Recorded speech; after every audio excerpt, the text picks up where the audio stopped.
Welcome to Global Knowledge Dossier, your in-depth look at the global movements that shape our world. Today, we examine a powerful wave of protests that swept across the United States and the globe, ignited by a single tragic event that became a rallying cry for racial justice. The catalyst for this movement was the murder of George Floyd, a 46-year-old black man on May 25, 2020, in Minneapolis.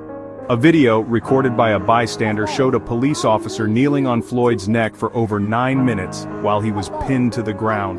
Floyd's repeated pleas of "I can't breathe" became a harrowing symbol of police brutality and systemic racism. The video went viral instantly, sparking outrage across social media and setting the stage for a dramatic public response.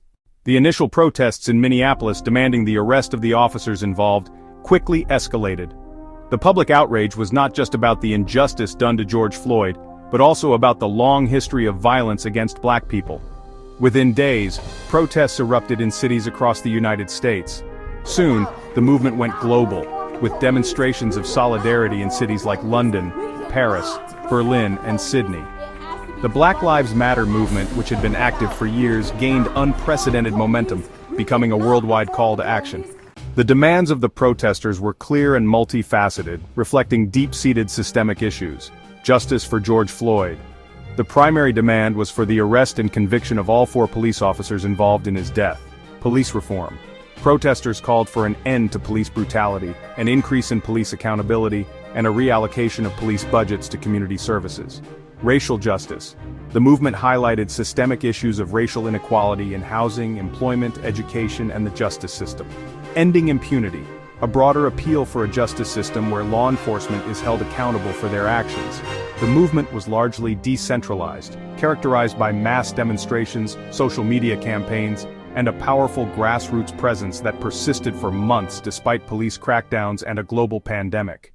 The protests had a profound and immediate impact. All 4 officers involved were arrested and prosecuted, with the officer who knelt on Floyd's neck receiving a second-degree murder conviction. The movement also led to significant policy changes, including bans on chokeholds and the creation of police accountability laws. Globally, it spurred renewed conversations and actions regarding racial justice. The protests served as a powerful reminder of the role of citizen action in challenging authority and demanding change. The tragic death of George Floyd became a turning point, not just for the United States but for the world. It ignited a global movement that continues to fight for justice and equality. That's your Global Knowledge Dossier for today. We'll see you next time.